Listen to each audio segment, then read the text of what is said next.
So you lost surprise today, Rodolfo? So you missed your shot, huh? Huh? Shut up! Stop making fun of me. Hey, break it up. What's going on? Oh, nothing much. It's just that someone who misses every shot deserves to be made fun of at least a little bit. Excuse me, did you say Rodolfo missed every shot he took? It's true. Every bullet missed its mark. This is unbelievable, friend. Even last month there wasn't a single person who was a sharper shooter than you. I tell you, you've been cursed. Cursed? But tomorrow is the trial shot. What am I to do? What is the trial shot? I've heard a lot about it. Trial shot this, trial shot that. Nothing specific. Well, a long while back, the king offered a great reward to anyone who could strike a dove from a distant tree, the hand of his daughter. A distant ancestor of mine, named Kuno, without even looking, managed to strike that bird. Wow, what a shot! Just wait till the end. As you would expect, there were those who doubted his skill. They tried to tell the king that the reason for Kuno's success was a magic bullet. A magic bullet! Ugh, those are evil things.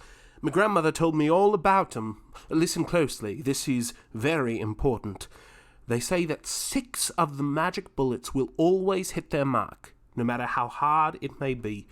And the 7th bullet, however, chooses a different target. It all goes by the whim of the wicked Zamiel, the forest spirit. Nonsense. It was nothing but skill that my ancestor used. But this is why we have the trial shot. It's tradition that the person who hits the bird may marry the princess. If I'm not mistaken, we happen to know someone who has a crush on her. It's more than just a crush. We're in love. Oh, I see. Well, in that case, I wish you better luck tomorrow. With all my heart. Good night, friend. Well, if you'll excuse me, Casper, I think I'm also going to head out. Wait, friend, you are going to see Agatha, I assume. Well, yes. Don't you think she'll be disappointed that you didn't win a prize today? It certainly doesn't bode well for tomorrow. My, you're right. But stay, and perhaps I may be of service. What if I could ensure your success tomorrow? Ensure my success? Yes, Rodolfo. I know of a few tricks which may come in handy, and tonight there will be an eclipse of the moon at exactly 12 o'clock. Great things may be done then. That sounds very strange, Casper. Are such things truly possible? Nothing is impossible. Here, take my rifle. Take it and do what with it? There in the distance an eagle flies. At this time of night it would surely be impossible for me to fire. What a shot! You most certainly hit it, Rodolfo.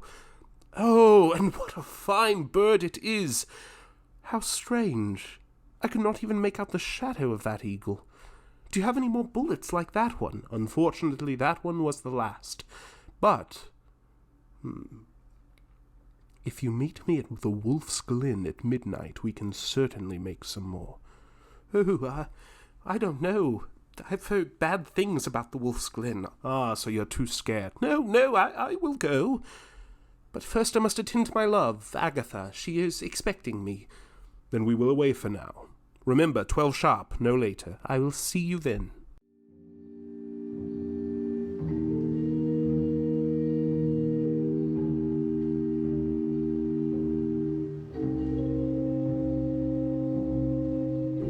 The work has begun. Let not my courage fail me. Now to summon this mystic demon. Zamiel! Attend my call! Who calls for Zamiel? Once more thy power I crave, my life a short time to save. Never! Wilt thou some bullets let me cast, if I but find a victim for the last? The 7th beware, make him that repents. To me let a victim be sent. Rodolfo shall be the victim. But where could he be? Ah, yonder he comes. Now I shall be free. You're late, friend. I am sorry. Agatha warned against my coming. She was fearful of this place. There is nothing to fear. You shall be safe so long as you remain in this circle with me. Come. What is the meaning of this? This light is not of our earth. These sounds... I shall return to Agatha. You must not leave me now. You have already consented. 'Tis too late to retract, so we shall proceed. Be firm. The moment is at hand. Move not a step. Put down the mold. We'll not have these bullets. Silence, or we are lost. You're in the power of the mystic demon and cannot leave the circle. Stand by me as I cast these bullets. Oh, that I had taken Agatha's advice. Zamiel, thy power works well. Direct the bullets that they tell. Here my contract with you ends. A victim to your hands I send. When will this end? Behold the bullets as they fall. Zamiel, I'm ready to thy call. Now for the last, the one of ill luck. Why did I agree to this? One more and released, Rodolfo. It must be done. Go on. 'Tis done. 'Tis cast. This ball shall have its prey. Straight to the heart 'twill go. Away, away.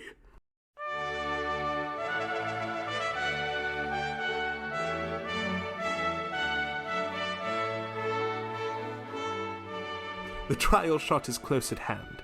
I saw Rodolfo waste his bullets to impress the peasants. Meanwhile, I used mine, rather wisely, I should say, to hunt.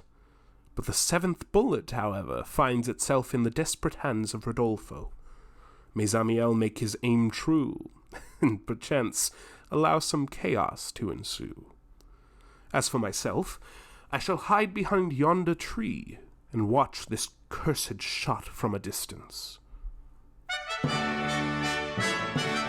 Friends, today we find ourselves celebrating the trial shot, where Rodolfo shall attempt to earn my daughter's hand in marriage. Rodolfo, I cheerfully wish you success. Your Highness has my most grateful thanks. Now, young man, of steady hand and keen eye, do you see the dove on yonder tree? That is your target. May heaven direct the bullet to the mark. Oh, I have been hit. Oh no, Caspar, explain the meaning of this dreadful deed. I will. Oh, heaven help me at my need. In the wolf's glen the bullets by him were cast. At midnight, dreadful scene, this was the last. Oh, Zamiel, by thy power was this done. This trap was laid for Rodolfo. I come. Monster, why torture me? Oh, let me die. Villain, here I am. Come thou with me. The 7th for thee was made.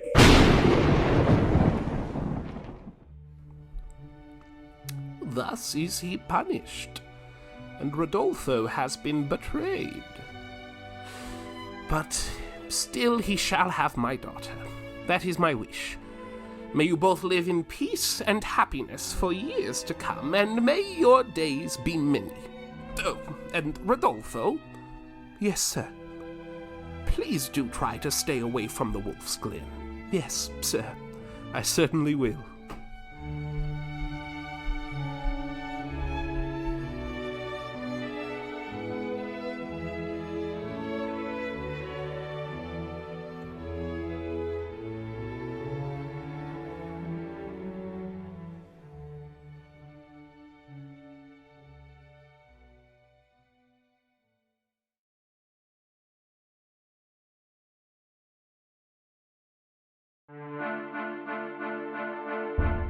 Men call me the Manhunter of the Gulf, and that seems a fine thing to be called, and it is a fine thing.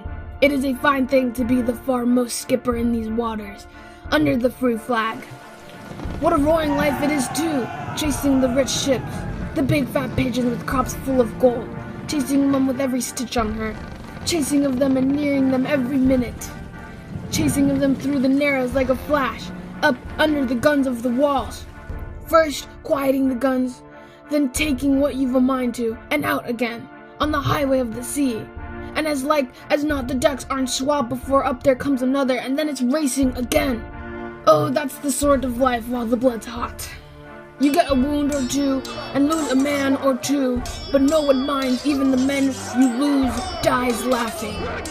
But it's the other team that sickens, fighting two great ugly pirates in a little ditch of a creek. On the top of the sea we can outsail them and out-seamanship them too. But bad sailing's their best halt among the islands. They fall across you and lie on you like a dead horse, and all the time you're fighting them, you know it's a one-sided game. If they ever take us, we know what it'll be. I ship no sick-hearted ones aboard the Pearl. They're all stiff upper-lip men here. They don't mind dying, but they don't want to die of the long neck. And if we take them, what is it worth? A hogshead or two of washy rum and the little gold watch that the midshipman's mother gave him? But it's generally like it was this morning. They come slopping alongside of you at the break of the day as you lie. And then it's up anchor and fight, and run, until with everything aloft a wreck, you bump over the sand and leave them. And it is a poor consolation to know that they're stuck fast behind you. When you come to take tally of the living, 15 men left out of 40, that was my daring crew. 'Tis a horrid trade. Tonight, when all is quiet and clean again, I'll give the Pearl as she sails and 200 doubloons to Jack Westaway. And tomorrow the crew shall take him as their skipper. And I will be landed on the coast, dressed in sober clothes, and none will know me or dare know me. So I will slowly make my way back again to the village where I was born, where I will stay until I pick up something quieter, less melancholy trade than this. I've been home now 3 long, comfortable years, and I've liked it. Up and down the western coast for old Henderson and the Gleaner. She's pretty near falling to pieces, but he pays well, so what of that? I don't care about this last job, and what's more, Willie McGowan's stomach doesn't care about it either. It isn't a kind heart I have, but a weak stomach. Oi! Good morning, Mr. Henderson. Well, what's your answer? Are you going to take the tide for America with the immigrants? No, Mr. Henderson. The Gleaner isn't fit for sea, and if we was to experience rough weather, she'd go down in 3 days. All the better for you and me, Willie. You have a good yawl aboard, and the sooner she sinks, the sooner you'll be back in your village, with every pocket full. For I will pay you, as though you've been to America and back again. And it'll pay me all right, my boy, for she is fully insured, and all the immigrants have paid the passage money. Come, lad, you'll soon be back again. No, I don't go. You're afraid of a couple of days and a good new yawl. Some of them say you were a low, murdering pirate when you were on the other side. So it can't be that you're too fine in the feelings. You're afraid, my lad, that's what's troubling you. Yes, I am afraid, you cross-eyed old devil. I'm afraid to do a dirty trick on them poor immigrants. I'm not going to say one word to you, Mr. McGowan. You've been saucy to my father, and now he says you won't ever stand on the cleaner's deck again. You've made a pretty pickle of yourself, young man. I don't mean to marry you, and so I will still, Willie, if you'll go back to my father and make all square with him again. I don't seem, Willie, as if I could marry a poor man, but I don't care a torso for that, and that's God's truth. You make some money, with or without him, and I'm yours, dear sweetheart. Here come the immigrants. I hear them crying, poor creatures. Good morning, Captain. Oi, I'm no captain. Is she a good ship, Captain?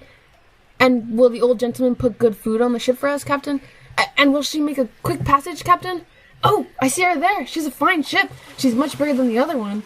A lot of fine young boys and girls went in her, and sure she was wrecked, and they never saw America, but, anyway, I see we're bothering you. Come, you guys. The poor captain is feeling sad in his heart.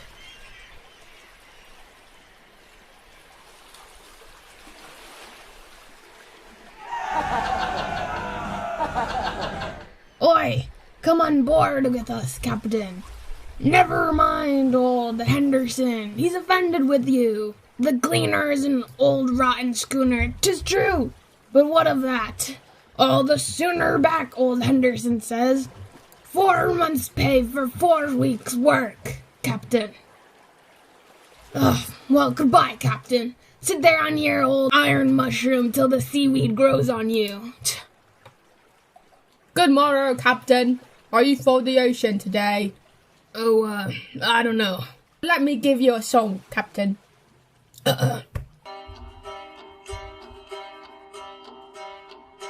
Oh, rise up, Willie Riley, and come along with me. I mean for to go with you and leave this country. To leave my father's dwelling, his houses and fine land. And away goes Willie Riley and his dear calling band.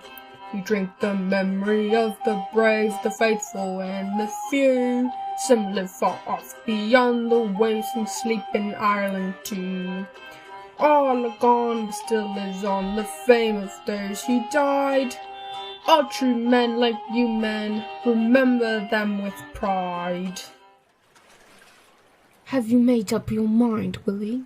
Yes, and my answer is no, you old leg of the devil. All right, my bold fellow. Look what you're missing. In a few days, you earn the wages of months. For the last time, will you drop out with the tide? No answer? All right. You're a foolish young man. I'll take her out myself. I'll take her round to the Schöneberg myself, and I'll find a better man than you there that'll take the job you refuse. And I'll take my daughter with me. I'm not going to leave her to be falling in love with a broken-down skipper like you. This adventure is bound to turn out lucky, I know. For why? I dreamt last night I found myself digging in the old garden down by the point, and I dug up a crock full of gold, just by where the stream runs down on the strand. On the seaward side of the stream I was digging. That sounds lucky, doesn't it, bucko? It is a hot night, and very still, and it's hot work digging. I will throw up 7 more spadesful, and then I'll jack it up. 1, 2, 3, 4, 5, 6, 7. What is that? That rings so hard. It is the crock. The cover comes away in my hand. Oh, sweetheart, it is the crock of gold. Oh, Captain, listen. We're back again. We'll never sail the Gleaner again, no more. He was crossing the bar at Schöneberg. The old man was steering, and he kept her too close to the rocks. And she touched. There was a sea running on the bar, and it broke on her. She was heavy as lead. It struck her again, and the old hen coop couldn't stand it. She stove. She was going down. We got the yawl clear. At first some of us was for saving ourselves, but the women cried, so we had to take 'em. And the rest of the immigrants hung to the gallows. We was all saved, all except... Oh, I must tell you, old Henderson was the first man out of the yawl when she touched the shore. And he slipped on the seaweed and cracked his old brain on the rocks. Is Miss Jessie safe? Oh, when we struck, she was on the deck beside me. One screech she let out of her, and leapt into the sea. We never saw her again.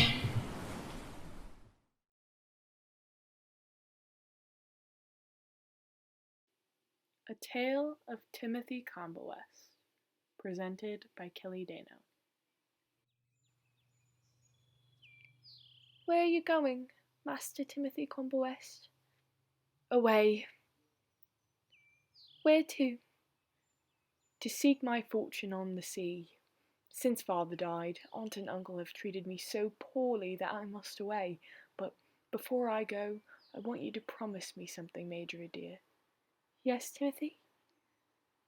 When I come back, will you marry me? Yes, Tim.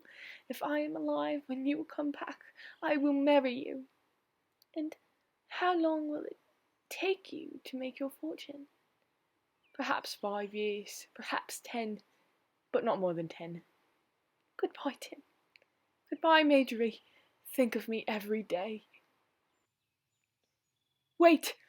Give me the flower you wear, dear.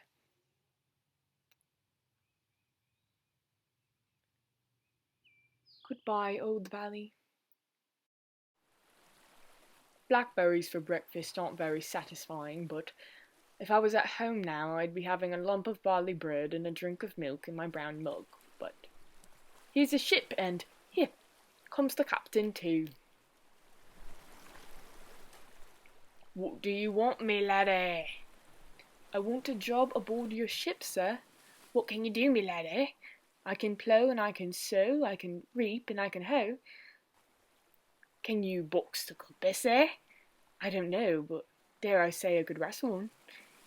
What do you say, eh, if I took you aboard and made a cabin boy of you, eh? Thank you, sir, and I'd be obliged if you'd let me have some breakfast. I can smell it cooking. All right, go aboard and tell the cook Captain Sheaf was inside line, yeah? Thank you, sir.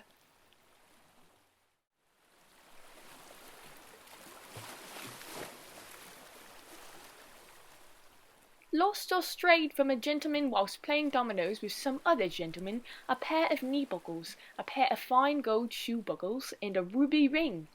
Anybody finding the same and returning to the watch house will be rewarded. 5 shillings reward. Lost, stolen or strayed, a farmer's boy, black hair, eyes of blue, brown coat. Anybody finding the same and returning all sound to his sorrowing Uncle Benjamin Coombewest Flint Farm will receive the above fine award. Ha ha!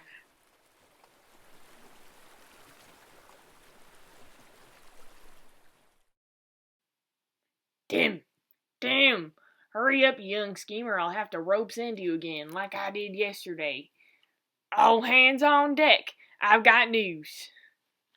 Coming, sir. Are you all here? Billy the capstan bar. Here. Mark Antony. Here. McGowan, the privateersman. Here. And you cursed Spaniard, Colorado Morado. Here, Captain Chief. Don't call me Chief. Afloat, I'm Captain Blackbeard II, the dauntless desperado of the southern seas. Well, the whole happy family of you are there, and I have news for you, my cheerful companions. It isn't piracy this time, or ebony goods, but treasure, ready for the finding. My friends, listen to the words written on this parchment, which 2 years agone took from the captain of the Scottish warrior schooner before she gurgled down to Davy Jones with all aboard. I, James E. Henderson, write these few lines for the good of my family, for fear at any time I should pass away suddenly. In the South Pacific, about lat long, on a sandy island not marked in the charts, I buried an emerald stone the size of which I dare not speak.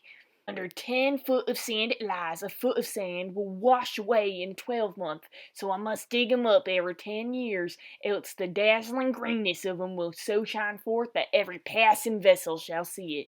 To who this stone is given, it brought all prosperity, but to those who stole it, enjoyed it for 1 year, then perished fearfully.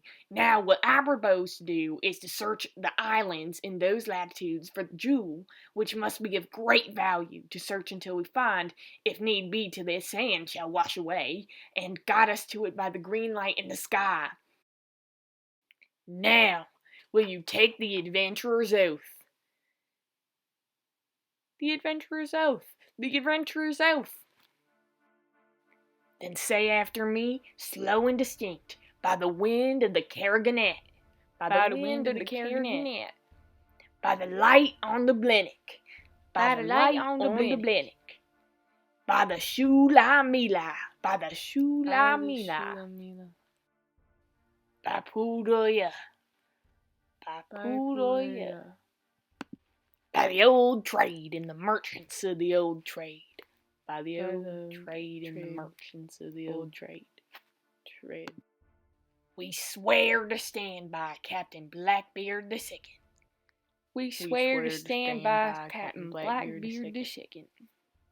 In fair and foul, in fair and foul, in smoother and breakers, in smoother and breakers, until our bones are white. Until our bones are white. 8 years have worn away and no sign of the green jewel. It is! Ah! The green light in the sky! Yonder island holds the wonder of the world! Lower the longbow!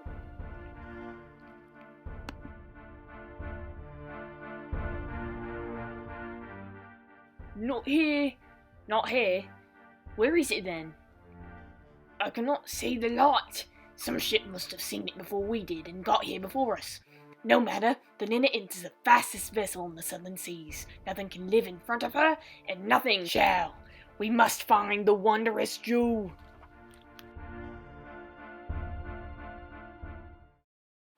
"3 days we sailed to Norad, 3 days without a night, 3 days of watching overseas to Captain Beard's delight.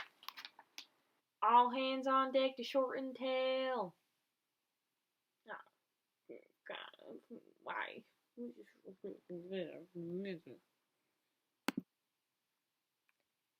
Tim, you have acted fair by me when the captain put me in irons and would let me starve. You brought me food. Now I will act fair by you. Take my sea chest. In that chest I hold a wondrous sight. The emerald. The emerald? I got to it first on Sandy Island and hiding it in my coat carried it aboard. You remember? He who steals it can only hold it for a year, though to whom it is given it brings blessing. I give it to you. I stole it, 'tis a year tonight. Tonight I perish. Look.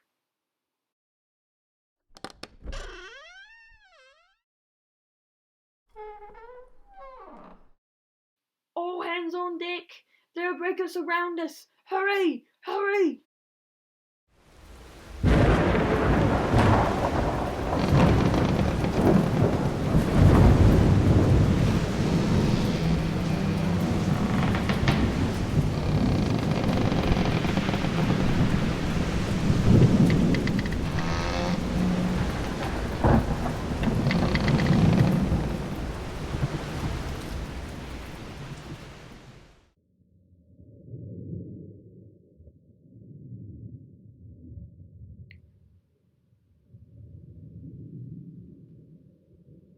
What's your name, young man? Timothy Coombewest, sir. I've got what you're looking for. The emerald? That's it, go pick it out. Thank you, sir. And good luck to you. Okay. My love, Timothy, Captain Coombewest is near. I saw his ship, the Happy Return. It's passing Frightened Point. Hail, hail, hail! Captain Timothy Coombewest sails at the bay with Esmeralda, the emerald of the world, at the prow, and we are glad to do him this honour. Today he weds Miss Marjorie Morning.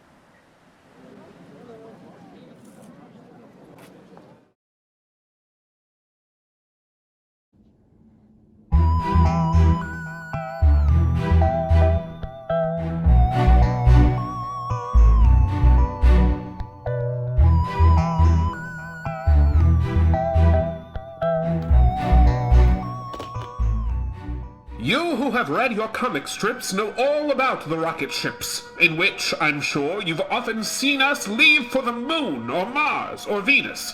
Today our story starts on Mars, the happy home of chocolate bars and people who, you will agree, are very much like you and me, except that they are hatched from eggs and have 6 arms, or maybe legs. Their language, as is widely known, is fortunately like our own. They learnt it when they first began to read the strips on Superman, who was, of course, American. So now you'll see the curtain rise on Marty, who has won a prize. You'll see soon what the prize is worth. For the best essay on the Earth by Little Martians under 10. The subject, are there really men? Gee, kid, I'll say I'm proud you've done it, but I just can't figure out how you won it. You say that there are guys called men, and how they're raised on oxygen, and how they've only got 4 legs, and don't or won't or can't lay eggs.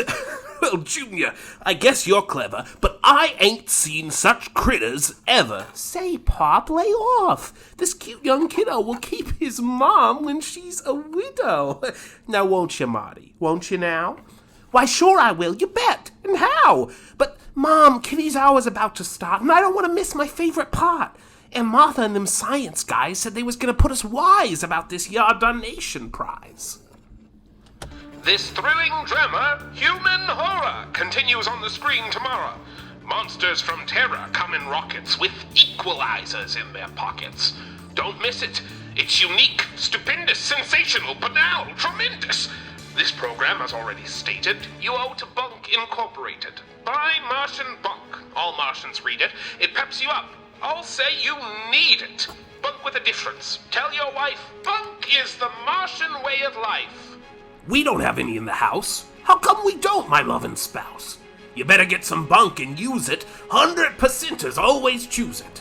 Now, kiddos, this historic day, Aunt Martha has a word to say. Aunt Martha has a great surprise, the special Bunkman Essay Prize. Bunk is the dope, and don't you doubt it. No citizen can do without it. Hello, old Martian kids, hello! The prize, as you already know, was won by Marty Martian. Yep, I won the prize. I got some pep. Well, here's the dope. We're going to send a saucer, so I apprehend, to land on Earth and get the gin on whether there are any men. And if there are, whether these critters are good for clerks or babysitters. The distance is, of course, immense. But irregardless of expense, Bunk has financed this picnic party, and we're inviting little Marty. Oh, Pop, just listen. What a lark. Well, you must come back before it's dark. If there are men, why, they might meet you, and it won't be fun if they should eat you. Say, Mom, these Earthmen ain't so bad. I'm certain sure. Look after Dad.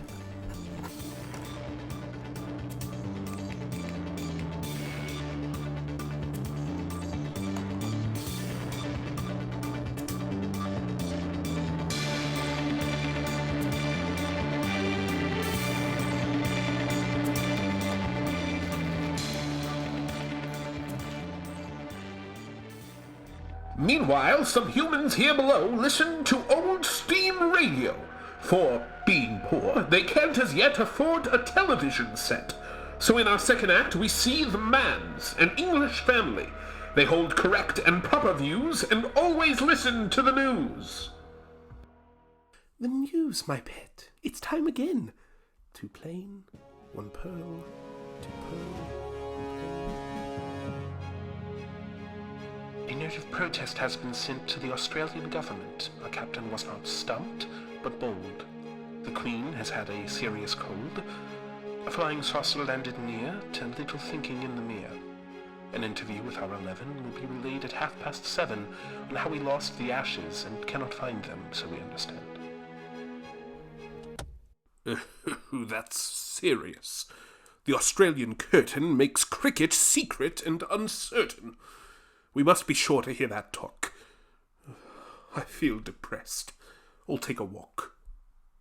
A flying saucer? Did you hear? And little thinking in the mirror. That's what he said. What's wrong with Dad? Oh, the test match, dear. He's feeling bad. It's funny how he gets annoyed. You know, I saw an Oh, no, dear. You've had them out, and tonsils. Well, I've had some doubt. And now at least I understand. I must have seen that saucer land. The saucer. Oh, that thing again. 2 plain, 1 pearl, 2 pearl, 1 plain. But, Mom, suppose they came from Mars. I'd love to hear about the stars. They must be hungry. Couldn't we invite the Martians into tea? 2 plain, 1 pearl. Perhaps they're drinking down at the pub in Little Thinking. Oh, heavens above! Oh, what's that? Oh, heavens above! I hear your father shouting. There's nothing like a little outing. Stars! Help! 2 plain, 1 pearl. Help, please! Cease, Edward, cease. An awful thing has chased me here. Edward, you've been drinking beer. Lock all the doors, they will invade us. Grab the furniture to barricade us. It's here. The dreadful thing is here. Mum, why is Daddy acting queer? Edward, please don't be insane. 2 plain, 1 pearl, 2 pearl, 1 plain. I'll see who knocked. Oh, Mum, perhaps it's one of those saucer chaps. The thing! Too late! You've let it in! Police! Now, Edward, don't begin all that again. My nerves are bad. Well, Arthur, just bring in the lad. Lad? It's a monster! What, again? 2 plain, 1 pearl, 2 pearl, 1 plain. Another visitor so quickly. Edward, you look a little sickly. I seen a party into here behaving odd and acting queer. He had too many hands or paws. Now would he be a friend of yours? Why, yes, he is a friend, all right. We're asking him to stay the night. Arrested, constable! Don't fail to put it in your strongest jail! It seems to me, from where I'm sitting, this person should be good at knitting. Holding 6 needles would be as quick as any normal 3. Well, where's he from? Why is he here? Say, son, what makes you look so queer? Queer?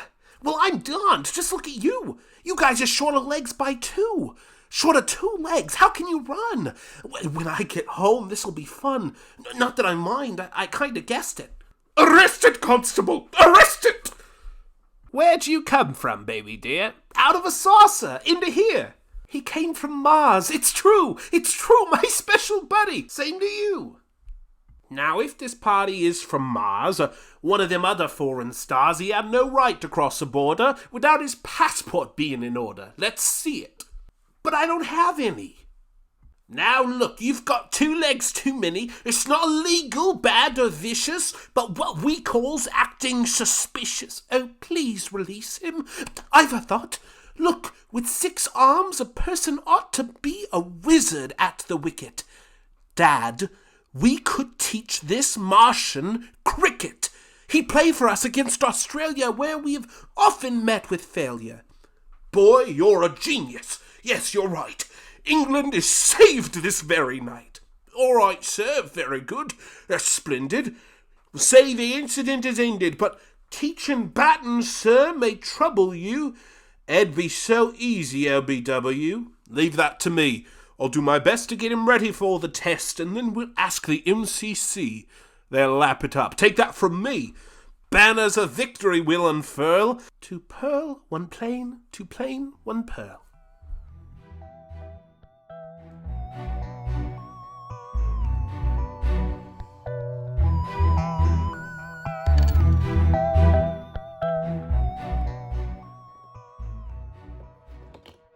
Soon little Marty played for Kent, then to Australia he went, engaged to play the English ticket and show Australia some cricket.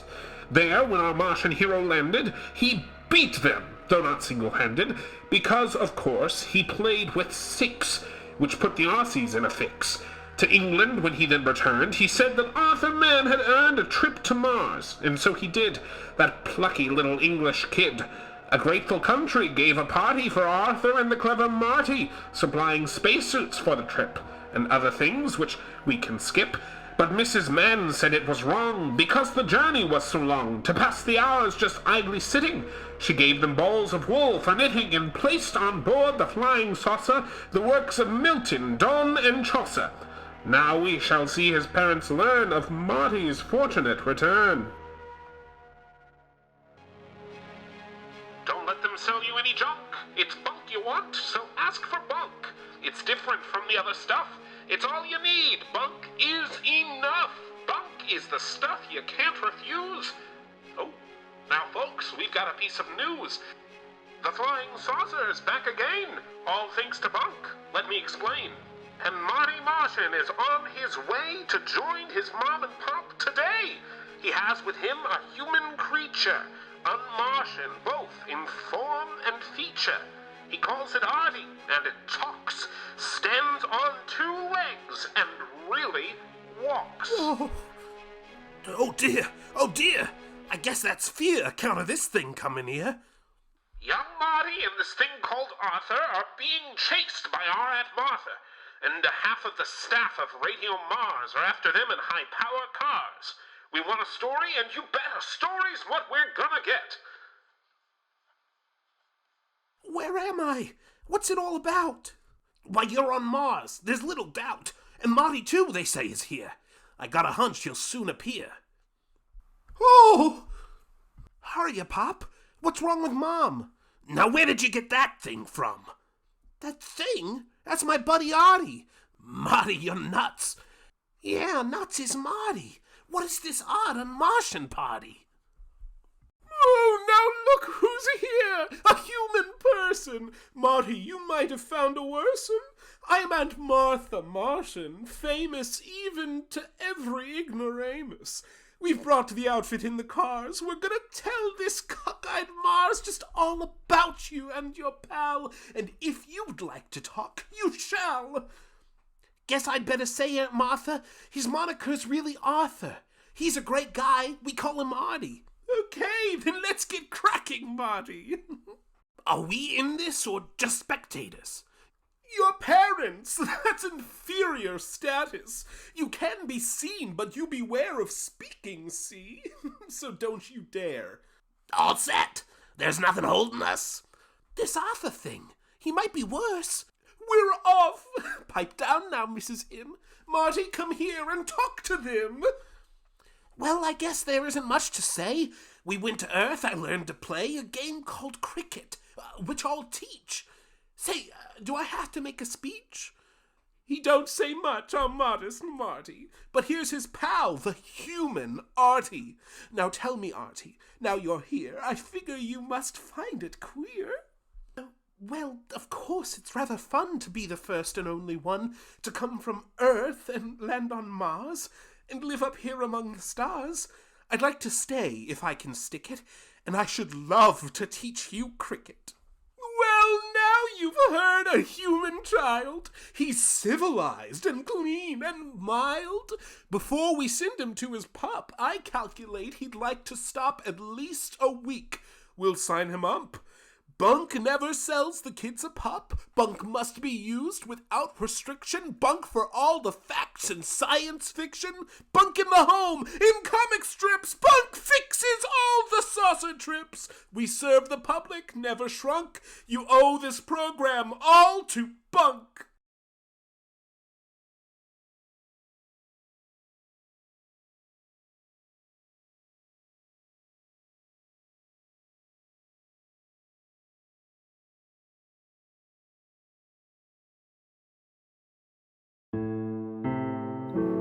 Just as my fingers on these keys make music, so the selfsame sounds on my spirit make music too.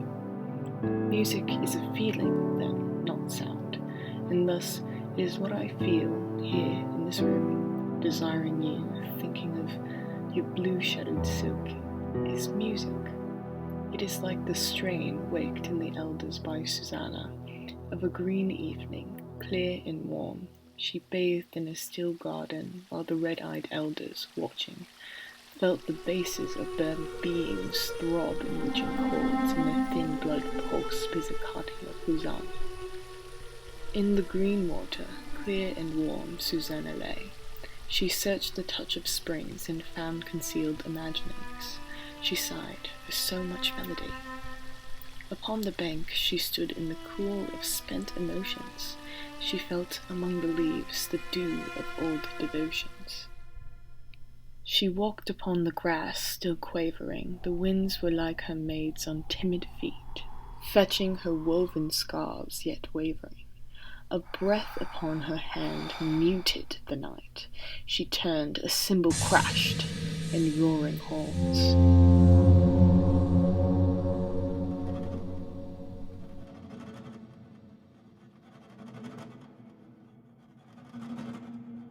Soon, with noise like tambourines, came her attendant Byzantines. They wondered why Susanna cried against the elders by her side, and as they whispered, the refrain was like a willow swept by rain. Anon, their lamps' uplifted flame revealed Susanna and her shame. And then the simpering Byzantines fled with noise like tambourines.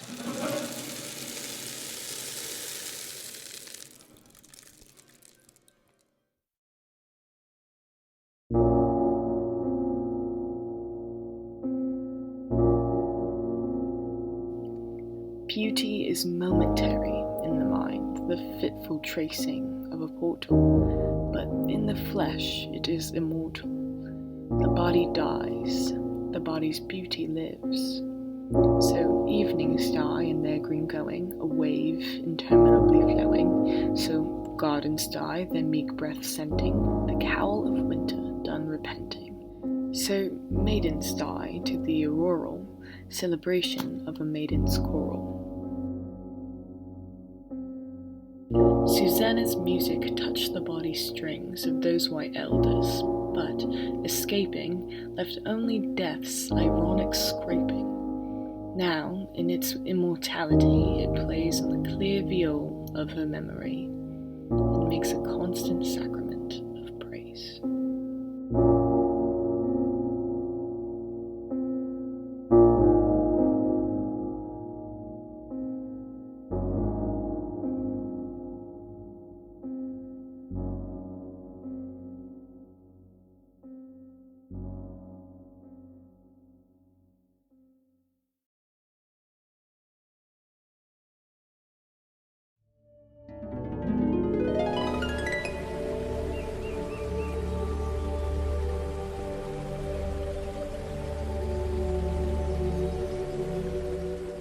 I am angel with 3 beating hearts.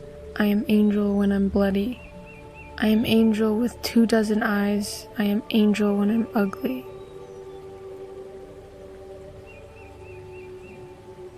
I am angel when you hate me. I am angel when you love me. I am angel when I'm handsome. I am angel when I'm pretty. And though you always scream at me, you scream abomination. I am always angel, for I am God's creation.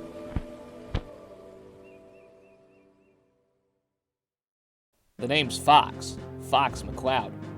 Me and my boys are part of the STARFOX team, and we make sure that no trouble reaches the galaxy of Lilac. But troubles arised in recent times, and we've been working on defeating the forces of Andros. We defeated him on Corneria. We defeated his forces on Venom.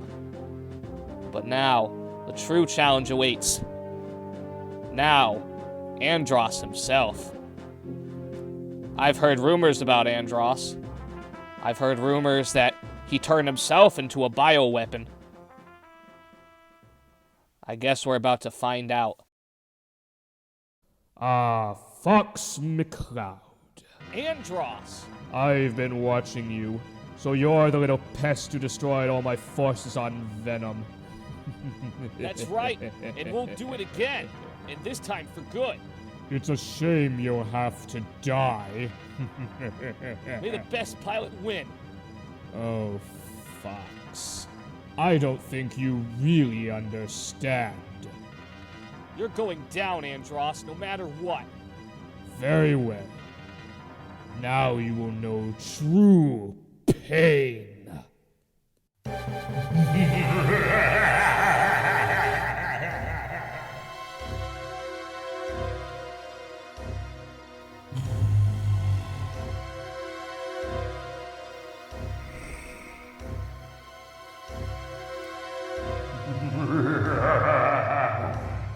You'll die just like your father, StarFox. All right, this is it. Ram Barrage! StarFox!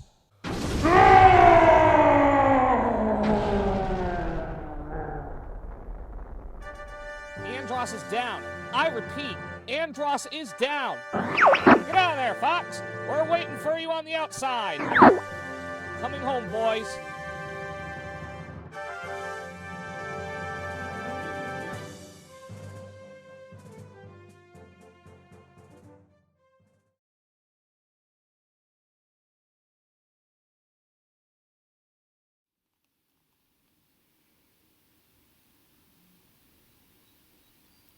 Humans were not born as we know them now.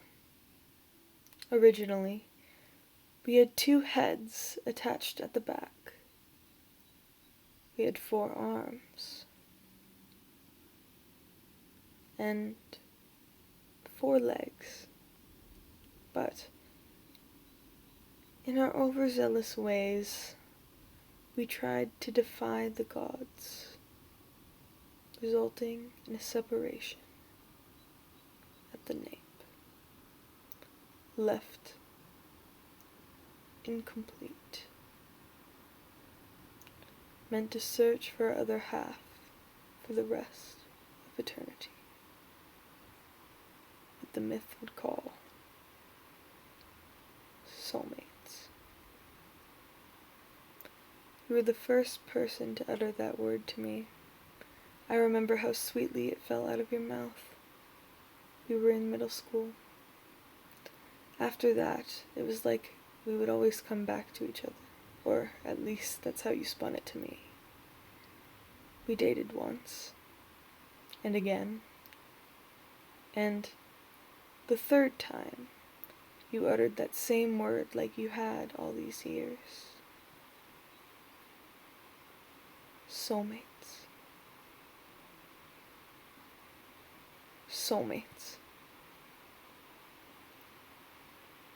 Soulmates. Soulmates.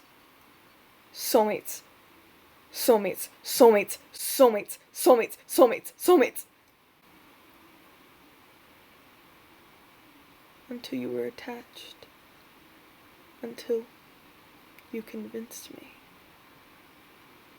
A conjured storm of instances and memories amalgamized into one explanation. I was meant to be with you. But you weren't my other half. You were a parasite. You sewed yourself so deeply into me until you couldn't dream of love without me. I wasn't a person to you. I wasn't objective. I never wanted to be with you. I never asked to be your idea of love. So when I finally cut you out, the myth you stitched still stayed with me. A word once sweet turned bitter.